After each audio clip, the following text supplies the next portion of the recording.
Welcome, everybody. Today, I'm excited to bring back our first returning guest to the podcast here. So, this is in honor for me to talk once again with Christian Marin. Christian Marin, right? Did I pronounce your last name right? Did I get the inflections right there? Oh, you did, man. You got it right.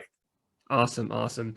Yeah, so last time we had Christian on the podcast, we went into cold calling, what he was up to in real estate, all that.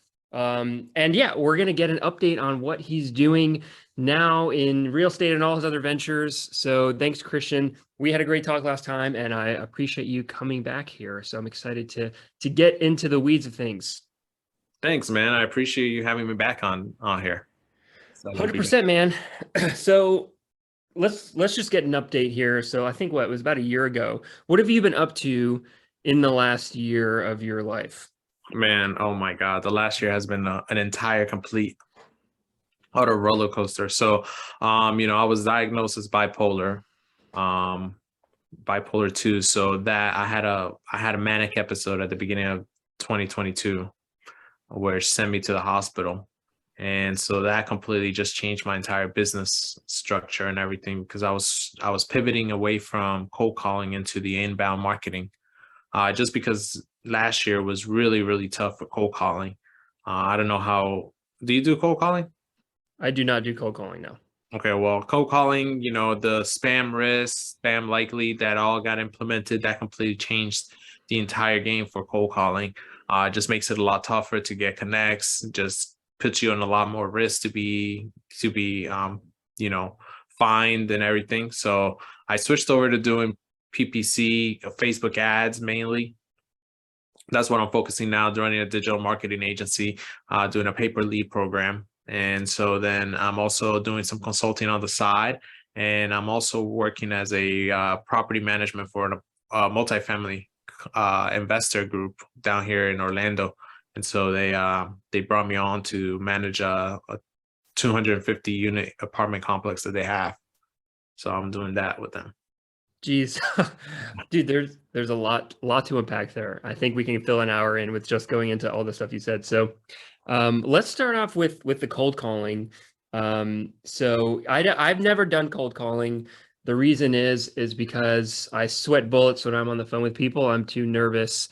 I can't do it. So I like being alone behind a computer. So that's been better for me. Inbound marketing, right? As you said. Yeah. But I know it happened in the last year for sure. And I try to use this as kind of a plug to do inbound. And this is like a great unintentional, maybe a bonus plug for me and, use well. But there's some regulations that came out last summer, right? There was to me, there's two main components of it. There's the stir shaken, and then there's the traced act. And I don't know if they're one and the same or they're related or not, but they're the same. The stir shaking is the infrastructure that was built that came out of the Traced Act.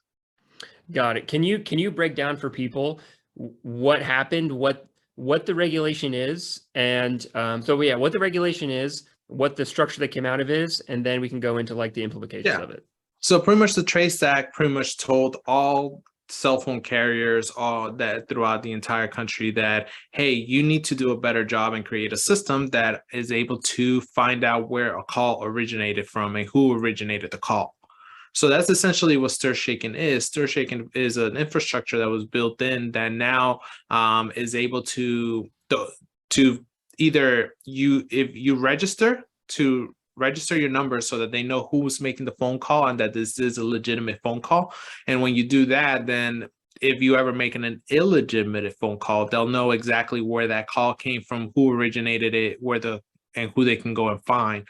And so that's why you now see if people decide that they don't want to register, which of course you wouldn't, well, then that's when they start marking you as spam likely, spam risk. And that's that takes a little finessing of how many phone calls a day you can make, how many dials you can make per number, how often you got to rotate your numbers. It became a whole entire elaborate scheme that we had to just manage daily just to be able to get phone calls coming in, coming out, or going out because our connect rate drops so drastically through Stir Shaken. And so the thing with Stir Shaken is that if you do get registered and everything and you do make a phone call as you're cold calling, which unless somebody has opted into to receive that phone call, you technically are doing an illegal phone call to them. So then they can just go ahead and call and report you to the FCC, and that's how you can get fined. But now makes it a lot easier for them to know that this phone number originated this phone call to this person on this date, and you did it this many times, because now you've registered with all the wireless and all the telecommunication companies you have to register your company name, your number, and every single number that you're using. So now it just makes it a lot easier to be able to track you down and give you a fine. So just so I'm understanding, if you don't register, do they still have you in the system? They will automatically fine you, or No, they don't have you in the system, but most of your numbers are just come out as spam likely, spam risk, stuff like that. Gotcha. Which is still just going to hurt you just as much, because people now don't even answer it. And Apple has the feature where you can just send spam likely straight to voicemail, so you're not even reaching them anymore. That's exactly what I've noticed in my own phone, and the reason this whole act came was because not just our industry probably wasn't even the main one by far, but there's, as I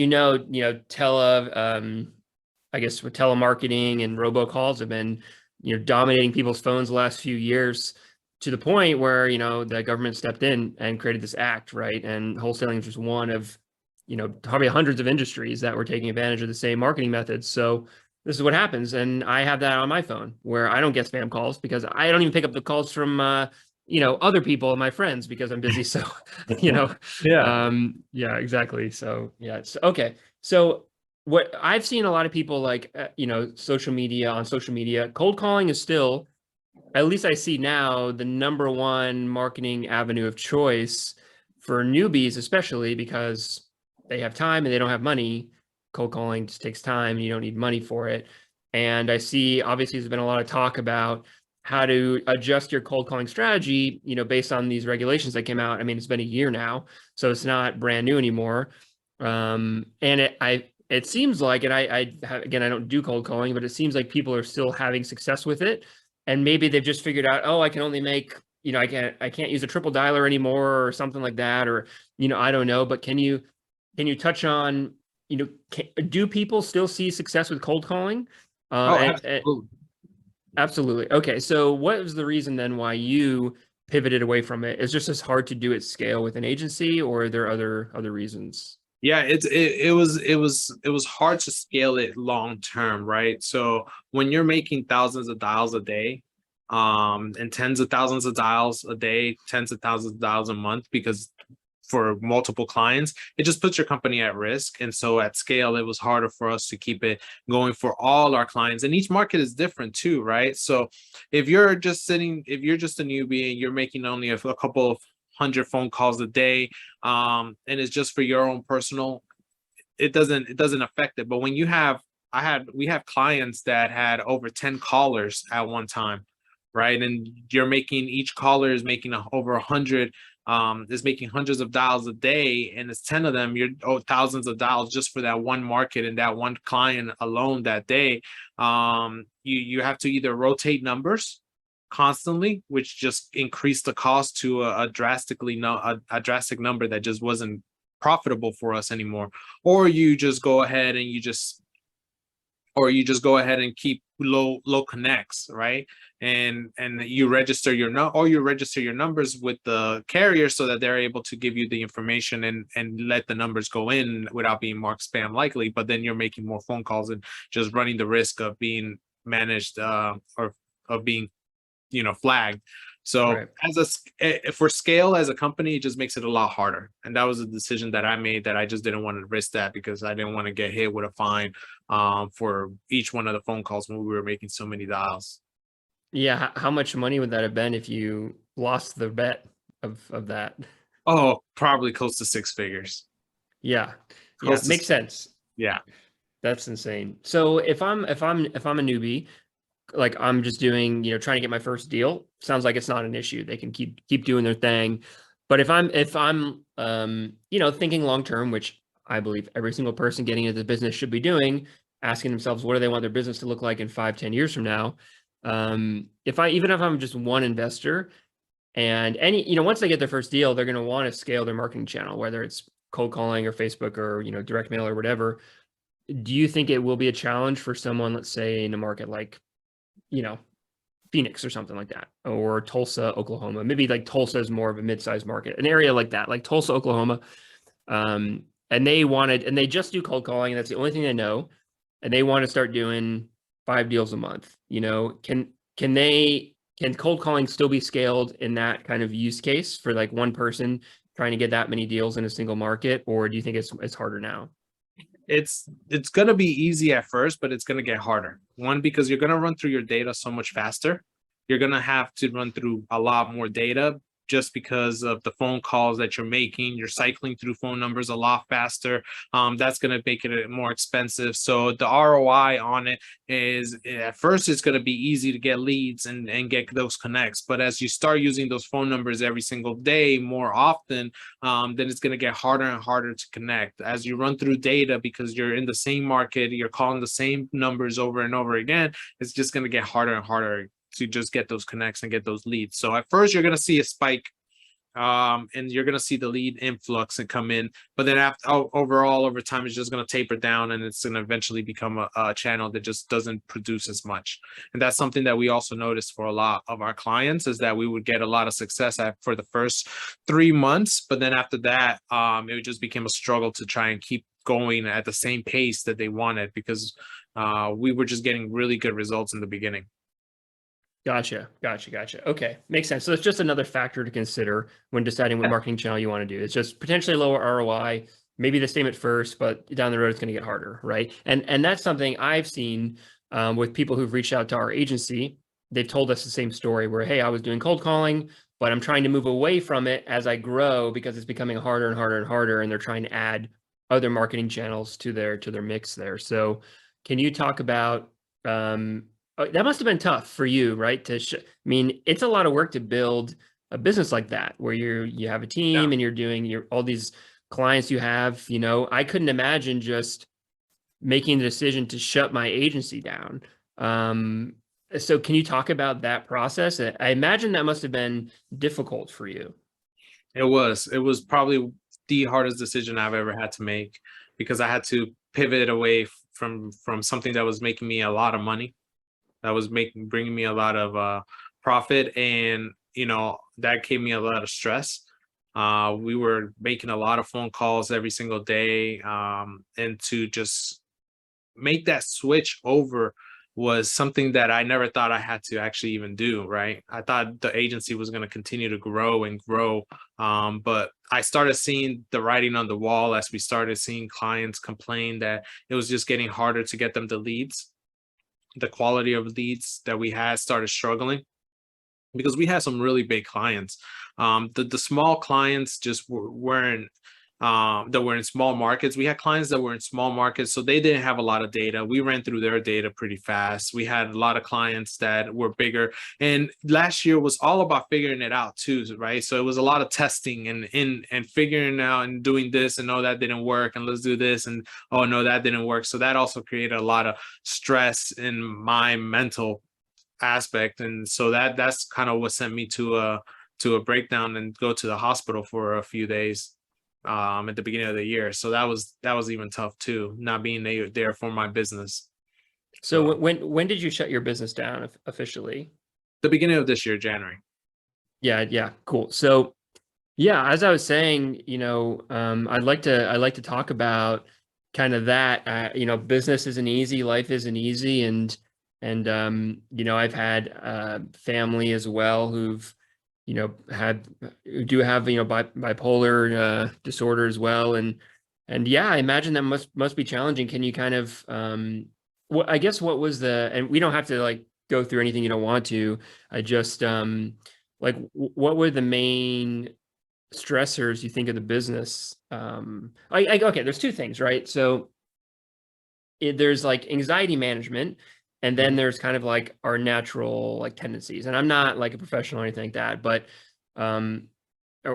do you think it's because of the business and the stress that you were going through that led to that? Or is it just other kind of personal, maybe genetic things as well that kind of just built up over time?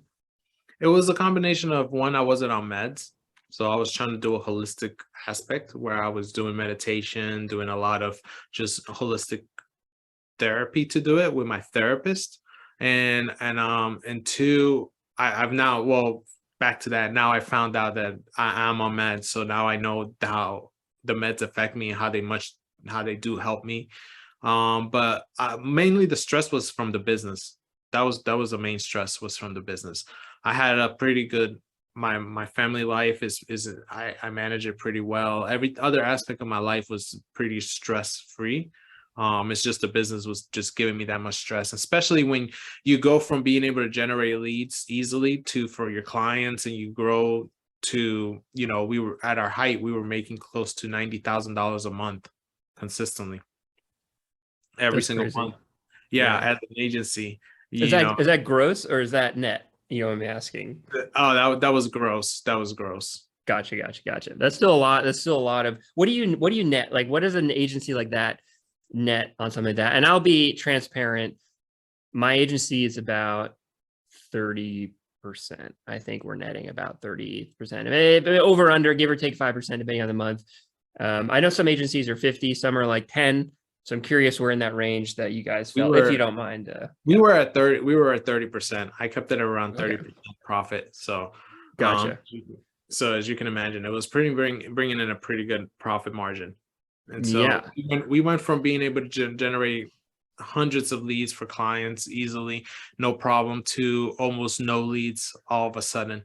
And so that also created a huge stressor for my team, for myself, for all my employees, to just go from that. And so that I had no idea that that was such a stressor for somebody that's bipolar, and how it can send you into a manic episode, especially without being medicated. So that was kind of one of my mistakes that I did, was not being medicated, not during that time.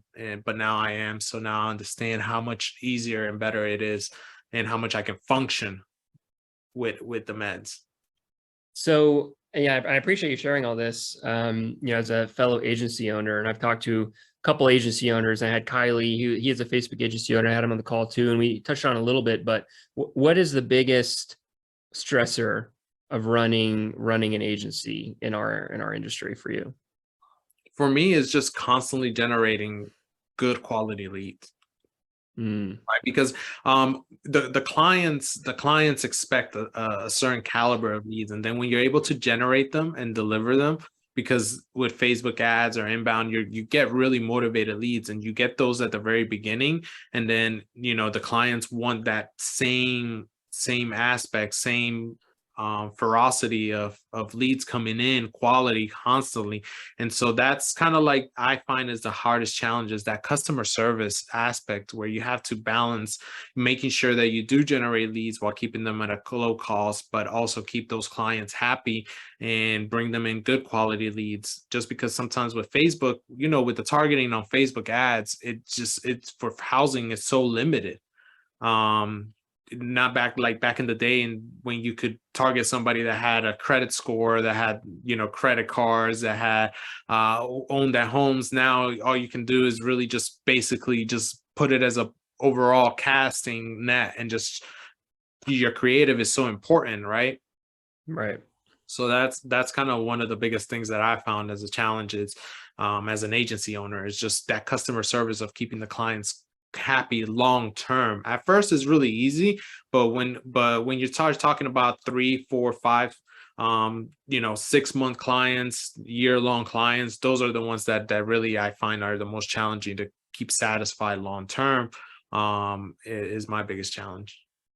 Do you think part of that is, with cold calling specifically, is the data runs out in their market? Yeah, that was the biggest thing. The data just ran out in the market. And it's not even the phone numbers, just the data runs out. It doesn't matter if you're in Phoenix, if you're in Arizona, if you're in Orlando, if you're in Miami, you're a top market, you have data, but you're still going to run out of it, because there's only so many good quality, filtered data that you're going to pull out of there. Okay. So I'm trying to compare this to like Google ads in a way. And with Google ads, like, okay, so there's a finite, like if you're doing cold calling in a market, right? There's a finite pool of addresses of people who are on that list, right? Whatever the criteria is. And with like, for me, Google Ads, same way, there's a pool of people online searching, but on any given month, there's new people searching and the old people don't because they get their solution. So the data never really runs out because there's always new people every month searching. And there's going to be some people that are the same people searching every month. And that's fine. You want those people. But like there's basically, like, if I'm in Delaware, my market, there's 1 million people, and then like I can probably spend $2 to $3 grand a month on average, and I'm going to get X amount of clicks from X amount of people, and that's just it. And it's like the people are going to be different, but the volume stays roughly the same. So comparing that to cold calling, I would think that maybe it would be similar, but there's always new people coming on the list and people dropping off, and therefore the data wouldn't really run out. But maybe I'm not thinking about that right, or maybe the scale is differently. Can you touch on that for a second? Yeah, the difference is that when you're doing cold calling, the dialer manages your list, right? So your list management. So you're always getting new people. It's still the same thing, even in cold calling, right? A part of the list, somebody new on the list is going to be wanting to sell. The problem is, have you called that number already? If you've called that number already, then the dialer is going to mark it as a number that has already been reached, that has been disposed as unreachable, can't connect and stuff like that. And you might have missed that opportunity with that dialer. So you have to reset the list as if it was a brand new list that's never been dialed. And you have to do that consistently. And that's the difference with PPC. With PPC, you don't have a dialer system managing your list. You don't have a list being managed. It's just new people coming into the fold, new people leaving because they've found their solution, right? It's just a big search engine. The Google search engine is your dialer, but your dialer never runs out of data. Think about it like that. And so that's the biggest difference, is that yes, you're going to have new people coming in from cold calling that are going to be calling, that are going to be needing to do it. But if you've already called that list for the past 4 months and it's the same data that you ran through it for the past 4 months, you're just going to be running through numbers that have not been reached, which is a lot of voicemails, a lot of wrong numbers, a lot of can't reach people, because the dialer is going to be in the beginning it's going to be dialing the most optimal number. So you're going to go through the best numbers at the very beginning of your list whenever you upload a new list. Is it hard to reset a list? Can you just click a button and hit reset every month and then problem solved, or no, it doesn't work like that?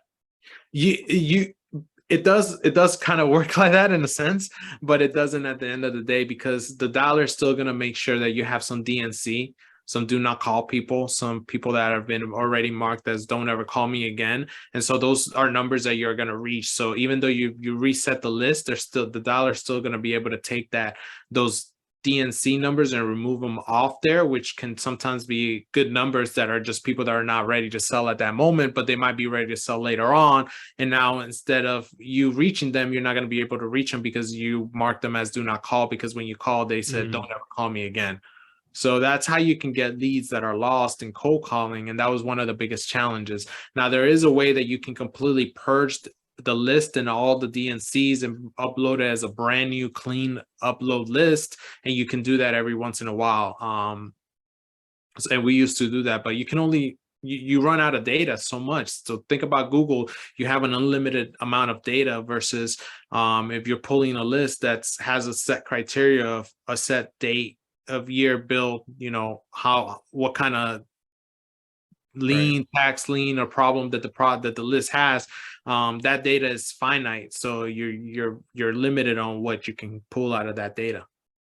Do you think that, like, as you're using the data every month and I guess squeezing it dry, as we'll say, does the list shrink faster than it adds to it? Because there's new people being added to it, but with all these things you mentioned, DNC and people leaving, it sounds like the list, like there's more people leaving the list than coming on the list. So slowly it shrinks over time. Am I understanding that right? Yeah, exactly. And that's what ends up happening. That's why I said long term, it was just harder to maintain that customer service, because at the beginning, the list is awesome. The lists are great. When we get new lists, everything works great because we're putting new people in there and into the mix. But then as time goes on, when you're making those dials and you're doing a 3-line dialer, 4-line dialer, or a 2-line dialer, you're just running through that data a lot faster. So after a month, 2 months, 3 months, that's when you start really struggling with your market, especially if you're in a smaller market that doesn't have, let's say, 1 million people in their market, which we had some clients that were in small markets like that, like South Bend, Indiana, some clients in South Carolina that just don't have big markets and they're not willing to go virtual and expand. That made it really tough. Interesting. So do you think then that most people who do cold calling, because I see like, there's like Brent Daniels, he's the big cold calling kind of guru. Yeah, I'm sure you know Brent Daniels, right? And him, and then like I see on YouTube as well, there's like Zach Ginn's on there. He does a lot of cold calling, and there's a bunch. I mean, there's a bunch of people talking about cold calling. Those are the two to come to mind. But I see case studies all the time. 21-year-old closes 50 grand on first call or something like that. You know what I mean? It's all over the place. Like, cold calling is amazing. Cold calling is free. Best prop stream list to use, that kind of stuff. And would this be safe to say, I'm not trying to make an overgeneralization here, but that like cold calling is great when it's good for like getting your first handful of deals, and then it's not so good. And let's start there. Do you think that's the case? Yes, I think cold calling is great for your when you're starting out and you don't have a lot of money. I think it's great also if you're trying to do a few deals a month. I think it's great if you're looking to add it as a channel, because I had it as a marketing channel for my wholesaling. It's just how big you go is the question, right? If you're in a market that's in a major market like Phoenix, Arizona, or Orlando, Florida. Here in Orlando, I had 4 callers, and it was enough to feed the 4 callers for a few months, and that was good. So it just depends on your market, how big you can scale, and also I think it just works better when you're starting out, because it's a lot easier. Like I said, the data in the very beginning, it's great data and you're not running through it. It's as you start going on long terms on the campaigns that's when you start having problems, because you're running through the data. How long do you think on average it'll take somebody to start seeing diminishing returns with their cold calling campaign? Between 4 to 6 months. 4 to 6 months. Okay. Yeah. Around month 4 to 6 is when you're going to start seeing some diminishing results. If you're in a large market, if I'm one dude in Houston, Texas, I'm imagining it would take longer, right? Because so the bigger your area, the longer it's going to take. But a lot of people aren't in big major metro areas. So exactly. Interesting. So I'm wondering if because so many case studies are about cold calling, and this would be great, I might do this, is I'll reach out to a lot of those people who have had cold calling case studies a year later and see if they're still doing cold calling, right? And see if it's still working. Because I see a lot of case studies of new people doing cold calling deals, but not a lot of case studies of old people doing cold calling deals, right? So I'm wondering if there's a dynamic there. Do you think that'd be interesting? Something worth looking into? I wonder if they're all still doing cold calling, I would love for you to do that. That would be awesome to find out, because I'm telling you, it's just, at first it's easy when you get a list and you're doing it. You can very easily get deals because they're there.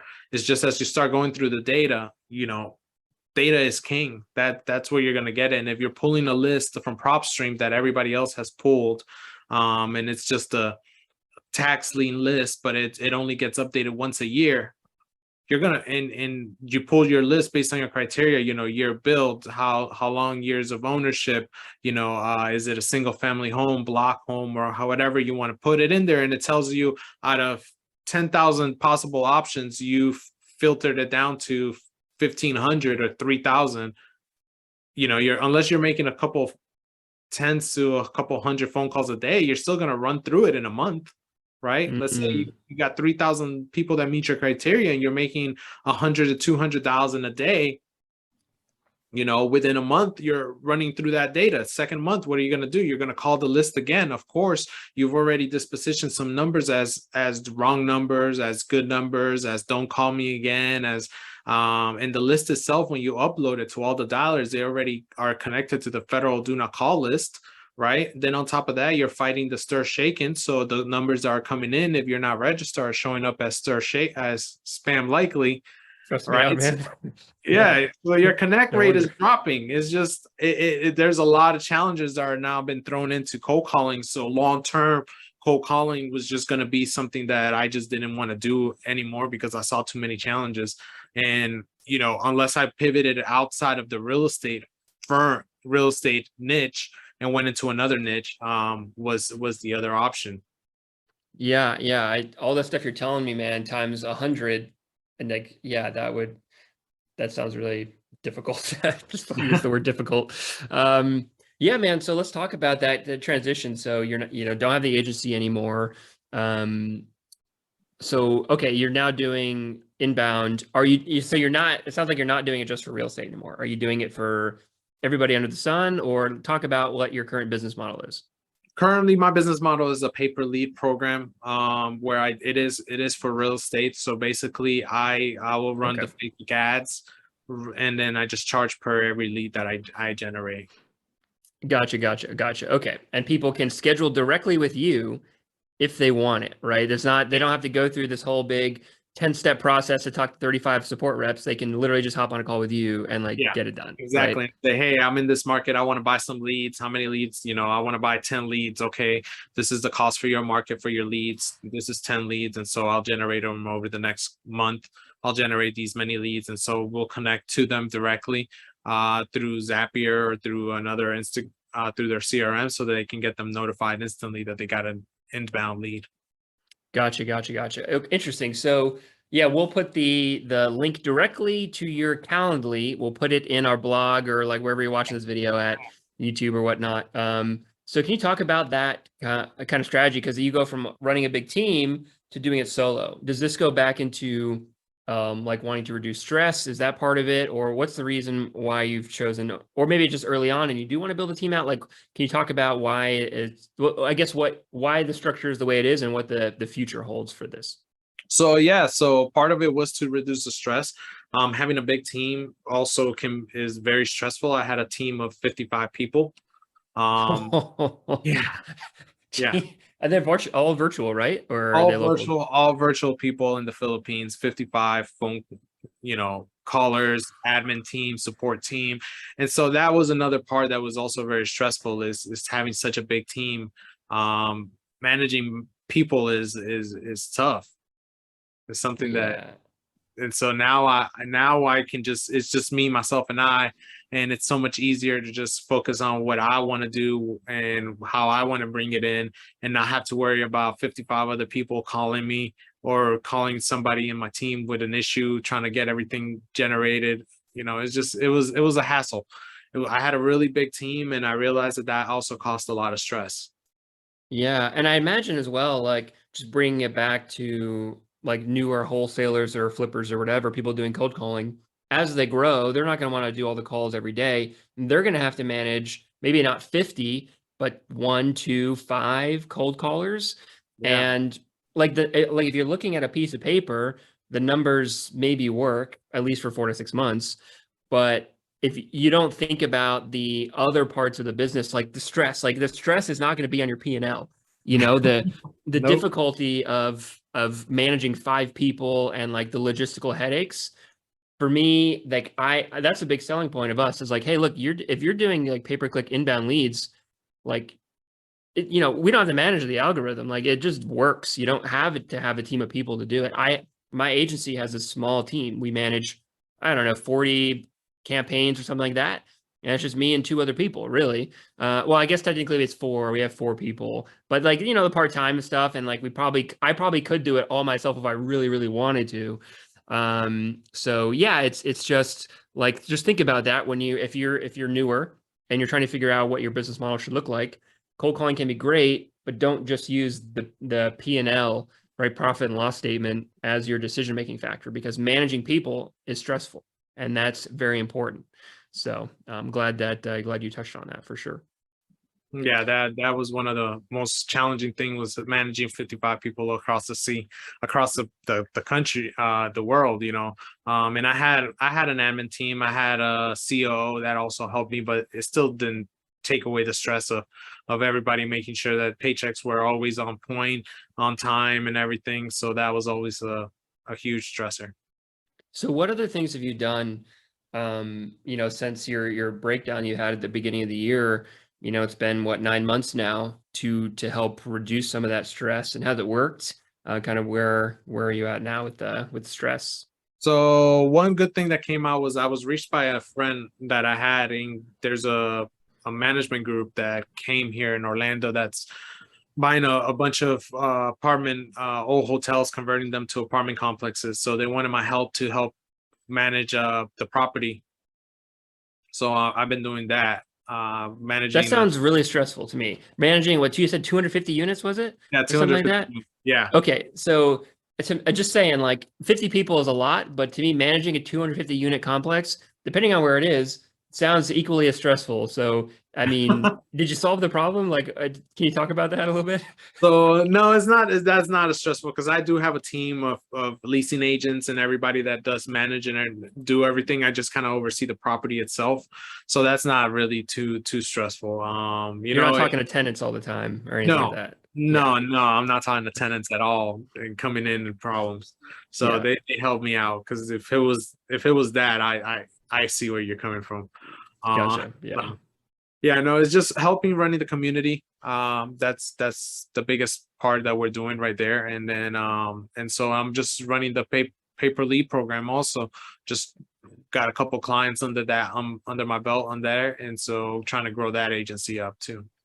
Cool. Okay, so yeah, I know we got a few more minutes here, and then we'll wrap it with, I want to go deeper into the two things you just talked about, and then we'll wrap it up if that sounds good. So yeah, with 250 units, what market is it in, if you don't mind me asking? What kind of property is it? It's in Orlando. Okay, yeah, gotcha. And it's a residential complex? Yeah, it used to be a hotel, and they converted it into an apartment complex. Gotcha. Okay. How did you, and that's just through a friend who knew that you knew what you were talking about and was like, hey, you're smart, you're capable, help me, basically. Yeah. Can you come help me? Can come help this group out? And so that's kind of how I got connected. Gotcha. So what does it take to run, that, I don't know how much insight you have into the whole operation, but like, what does it take to run a 250 unit complex? Because I hear about this all the time, and everyone's like, skip single family, go multifamily, get a 4-unit passive income. That's, wholesaling is dumb. Like, let's just start doing, complexes and, 8 units or whatever. So can you talk about how that works? What's the process of running that big operation? A lot of systems and processes, that's for sure. You got to have a system for taking in new applications, a system for taking in evictions, for taking in renewals, for taking in people that have maintenance requests. So you have to have a system and a process to be able to manage all that information and delegate it properly out to the right people in the team. And you have to have a good team too, also, that is in each department helping you out. Do you know how much money that kind of place brings in and what the vacancy rate on that is? Our vacancy rate right now is 5%. Yeah, that's pretty good, right? For that big of a place. Yeah, it's really good. Yeah. So it's 5%, and so it takes, I don't know how much money they bring in, but I know. Let's see, each unit is $1,000. Each unit is $1,000. 250 units. So what is that? Is that 3 million, 4 million a year, something like that? Yeah, a little bit more. What do you think the profit margin is on something like that? Oof. They got okay. Let's break it down for a minute. They got to pay you. They're paying you half, right? 50%. So, right. Yeah. So they're paying you. They're paying all the leasing agents. They always have the repairs and maintenance, taxes, utilities, vacancy rate, I guess. Yeah, I would know. I have no idea. 10% maybe. Yeah, it's closer to 10%. Yeah. Okay. So what do you do exactly with that? Can you talk about that a little bit, or yeah? With 250 units. I mean, to me that's really interesting. Like I know, like, I'm a wholesaler and like I don't touch on multifamily a lot, but I love to know like what does that look like? Like what are you involved in necessarily? Like are you managing the leasing agents or what part of the process are you involved in there? I'm in the leasing agent. I'm managing all the leasing and managing all the tenant portal tenant problems or anything like that. So maintenance requests, essentially I'm the property manager for the property. So Gotcha. And it's a similar skill set of managing people, having the right process in yeah, place. yeah, Gotcha. exactly. Gotcha. And Yeah, you know exactly. that and you understand that. Hence why the vacancy rate is probably in large part to what you're doing, right? You're making sure the process is there, people are happy, all that kind of stuff, right? Exactly. We're making sure that all the applications are being processed coming in, making sure that, units are being cleaned out, renovated, fixed as soon as somebody leaves or so that the new people can be brought in and stuff like that. Gotcha. Okay. So what that sounds like it's like already a fair amount of work, right? I mean, that must take a fair amount of time to do, I Yeah, imagine. it does. So That takes up a majority of my time. gotcha. So why add something else onto your plate of like this other inbound lead generation? And why Facebook, right? You're doing Facebook. Why not direct mail or something else? Why this? I enjoy running the agency side. I enjoy being able to do Facebook ads and just having different avenues of income coming in. I just enjoy doing all that, and I have the time to be able to manage it. So why Gotcha. not? What have you found is the biggest difference between generating Facebook leads and generating cold calling leads? The biggest, it was easier to predict cold calling leads than it is to predict Facebook leads. The predictability of the leads, right? So Mhm. I can with Facebook, I can generate good creatives, I can generate the campaign and everything, but then at the end of the day, I'm not gonna know if this campaign is gonna flop or not. Interesting because it's inbound, right? You're basically Yeah. trusting Facebook. So do you see a lot of fluctuation with your lead flow? No, they actually come in pretty quick, pretty constant, due to the creatives that we have. Gotcha. Okay. So yeah, what type of lead cost have you seen with Facebook versus cold calling? So right now around Facebook, we're generating leads around $35 per lead. 35 per lead, and that is what name and phone number and email address and address or Yeah, your name, phone number, email address, and they answer a couple of qualifying questions like, are you the owner of the property? How long have you owned the property? Why are you looking to sell? So we ask a couple of questions on there to qualify them. So it's not just the name, number, and email address. are you using the Facebook lead form or are you driving them to an external website? I'm using the Facebook leads form. Gotcha. And how do you find the quality of Facebook leads compared to cold calling leads? Oh, way better quality. They're a lot more motivated. So they're farther along their sales cycle. But the thing is that with cold calling, they were cheaper and they were if you can nurture them, they were your leads that were in your system. These have to be moved on really fast because they're inbound leads. So if the client doesn't jump on them really quick, they can they're looking for a solution right away, right? So they're gonna find somebody else if you have a client that's just not that fast at Mhm. jumping on the leads. And Gotcha. Okay. Makes sense. Yeah, I mean, to me, that seems pretty cheap. Like, I mean, how cheap are cold calling leads? If Facebook leads are $35 and you're saying cold calling leads cheaper, how cheap is a cold calling lead?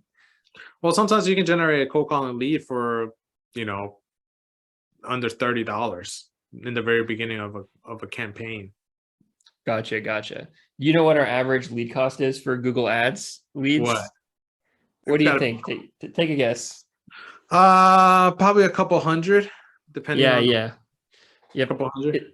Yeah, I think our average is like it's like 250. I think it depends on the market, right? Like we're skewed more to the major metros because again of scale and like we don't take on a lot of smaller areas because the volume isn't enough to warrant paying an agency. So it probably a little skewed in the higher direction, higher cost, but yeah, 250, right? Okay, so I think this would be a good way to kind of wrap it up here. Someone's like, okay, they can go do Google ads and they can pay Tim or they can learn it themselves and they can generate $250 leads, or they can go do Facebook leads and they can pay Christian or do it themselves and generate $35 leads. To me, sounds like Facebook no-brainer, right? What do you think? Do you think it's a no-brainer to do Facebook? Should I quit and start doing Facebook, or what? What's the disconnect here? Why do people still do Google if Facebook's so much cheaper? What do you think? I think that's the biggest, challenge that I find is the fact that with Google, I can find somebody that's specifically looking for sell my house fast. I can type in those keywords. People are actually searching those keywords in there. While on Facebook, because of the way the algorithm works, all I can do is create an ad that says I buy houses, and create a good copy that says, are you interested in selling your house fast versus a realtor? And then I kind of leave it up to the algorithm to bring me the right people. While with Google PPC, you're able to go in there and say, I want somebody that says I need to sell my house fast, or that's looking for somebody that we buy houses cash. You can use all those keywords, which really brings somebody in that's specifically looking for that. And so you have a lot more control, I find, in the PPC side. So if we have thank you for sharing that. If we have a spectrum, I'll say 1 to 10 of lead quality, 1 being the worst quality, 10 being the best quality. And we have Google, Facebook, and cold calling on that list. To me, and I would like to know your thoughts on this, relatively, cold calling would be a 1, probably the lowest quality leads of any marketing channel. And then we have Facebook, maybe I put it at like a 3 or 4. And then with Google ads, I put it at like an 8. And then maybe SEO leads, I put it like an 8.5 or 9 potentially. And then direct mail is probably like a 6 to me. That's depending on the list. Direct mail could be a 1 or a 9 depending on your list. But I'm curious on your thoughts on lead quality relative to everything. I would actually go very, very similar to that. Yeah. Cold calling is around the lowest quality of leads that you can get. They're going to be cheap, but they're not going to be very motivated. I call it the sales cycle, the customer sales cycle. So they're going to be cold. They're not going to be, unless you just call somebody that's ready, motivated, ready to sell at that point, and you get them right there. But overall, the majority of your leads are going to be lower quality leads that just need to be worked. Doesn't mean that they're not motivated. It's just they're early in their sales cycle. So you just got to work those leads. Follow up is key with cold calling. And if you're able to have a good follow-up system that brings them long term, eventually your ROI on your cold calling is going to go through the roof. Gotcha. Makes sense. You need to have that follow-up nurture system in place. And I would say go ahead. You need to, and a lot of clients don't have that good follow-up system, and that can also create problems, because if they're wanting leads that are 1 call close, 2 call close, and cold calling doesn't provide that. Cold calling is somebody that you need to follow up for the next 6 to 9 months to see where they're at, but they're going to eventually sell to you, and that's when you get your ROI of cold calling, is when in 6 months when they're ready to sell, and you've already paid for that lead a couple hundred, very cheap 6 months ago. So now you're making your money back. And you got to do that, because if 6 months later your cold calling list is run out, so you only have follow-up leads to deal with. You burn through your data.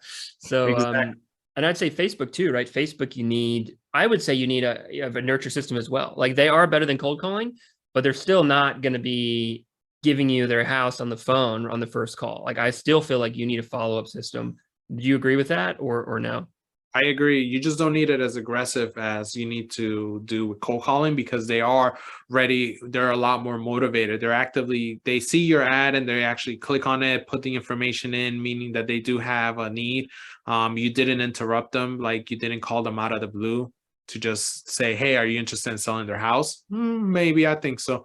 These people are actually seeing the ad and saying, yeah, let me find out what this information is, because I need to sell the ad. So if you're able to get on the phone with these people right away, you can usually lock them up pretty quickly. And you don't need as an aggressive of a follow-up sequence as you would with cold calling. Gotcha. Okay. Makes sense. We'll wrap it up. Final question I have. What other things have you done to help reduce some of the stress for yourself? Besides obviously shutting the business down, which is very difficult. What else have you done? Or maybe not needed to? That was big, honestly, the biggest one, but mainly just focusing on the things that bring me joy. You know, doing meditation, doing journaling, doing a lot of holistic things, just being present every single day and enjoying time with my family while also just doing things that bring me less stress and understanding what stresses me out. That's one of the biggest keys, is understanding, hey, I'm stressed right now, so let me go do something that reduces my stress. Because, and what is stressing me out right now is understanding that. So having that dialogue with yourself has been huge for me. Yeah, I love that. And I've been on a similar journey. It's for me, the biggest, my business has done better the last couple of years.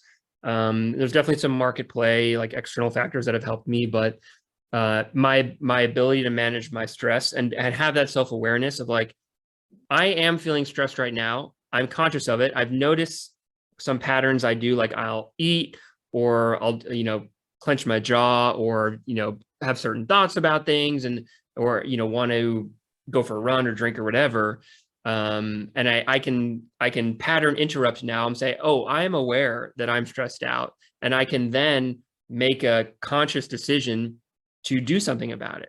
It may not actually make the stress go away, but then I can say, okay, I'm going to go work out, or I'm going to go get a massage, or I'm going to take a nap, or whatever it is that helps you heal. You do something for yourself. And I found that there's that one thing has allowed me to handle more in my life and to be happier and deal with stress. So I appreciate you sharing that. It sounds like you've gone through that as well. Yes, I have. So thank you, bro. I Yeah, appreciate it. man. Is there any final things that you want to share being on the call that we didn't touch on, or you have any advice for people that are trying to close their first deal or that are early on in their journey? My advice to you is just to keep going. Don't be scared. It can be scary, it can be overwhelming, and it can take its time. Just don't give up, because it's just a process, really. It's about just getting enough leads into your system, getting enough phone calls, talking to enough people, and that's really it. Sometimes you're just early into the game. So don't quit, don't give up right away if you don't get your deal right. It took me 2 years to get my first deal, so it took a while for me to get that. And so you just got to keep going. Dude, I love that. And plugging my own YouTube channel, I had posted a video this year called Why It Took Me 4 years to Get My First Wholesale Deal. So I surveyed like 150, 130 people. And the average time to get their first deal, what do you think it was? A year. It was 6.7 months, 6.7 months. Wow. Yeah. So it may be skewed towards like social media positivity a little bit. I think it's probably maybe closer to that, but yeah, don't give up. I appreciate you having coming on the call today, Christian. Thank you for being vulnerable and honest and sharing your journey. And I think it'll help a lot of people.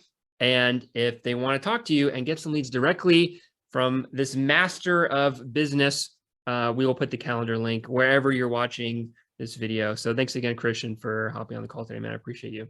Thank you for having me, man. I appreciate it. Thank you. Take care. Take care, man.